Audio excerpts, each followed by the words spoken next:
what has changed in the management world recently. First of all, I would like to welcome you to the Change Management course. I'm so excited because we have a fantastic adventure ahead of us, as the topic is truly fascinating. In the next lesson, I will detail everything we will discuss during this training and what materials you receive, which will make your daily work easier. Now, if you allow me, I would like to take a few moments to reflect on what has changed in the world of management in recent years. And a lot has been happening. The topic of this course is, of course, change management, but after all, management is also changing.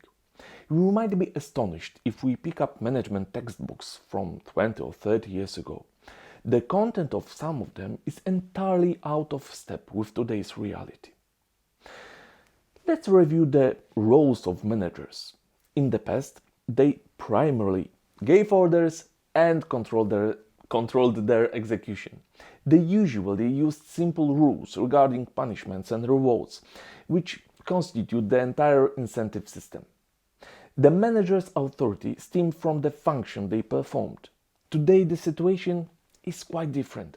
The manager's overriding role is to facilitate the team's work, lead, help and support. At the same time, they still have to perform essential management functions, such as planning, organizing, motivating and controlling. If they want to motivate people through punishments and rewards, they will find out quickly that in the 21st century we have to use more sophisticated methods. Otherwise, we lose the best employees. A manager's position is now much less related to the job name he or she puts on his/her business card. What matters is how the team perceives him or her as a leader. What's more, we need to constantly upgrade our management knowledge to meet the ever-changing demands created by changes in the environment. An example? No problem. Just a dozen years ago, remote working seemed unthinkable to many directors. Today, it is standard in many firms.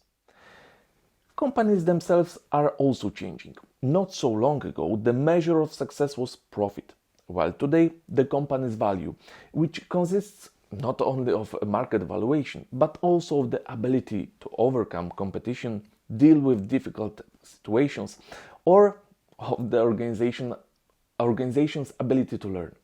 In the past, a firm's strategy was set for several years and was rarely revised. Nowadays, the situation forces a shortening of the time horizon of the strategy, which often turns into a short-term operational plan.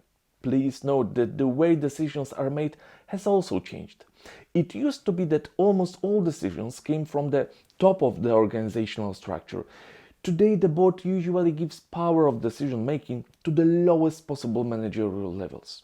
This is because speed, flexibility, and ongoing adaptation to new realities matter the most. I won't even mention the impact of technology change on businesses. For example, the technology behind cryptocurrencies may, in a moment, even revolutionize the functioning of ordinary companies, offices, or even banks. The world around us will then change beyond recognition.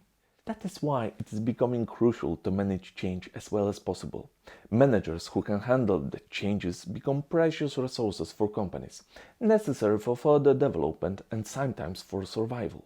In my opinion, not only people holding managerial positions should, generally speaking, know how to manage change.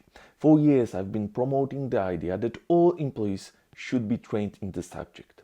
This will give them self-confidence, including in their private lives, and ensure that the organization responds to new situations promptly, exploiting perceived opportunities, or effectively countering emerging threats. So there is no time to waste. Let me once again, with great pleasure, invite you to an intensive change management training.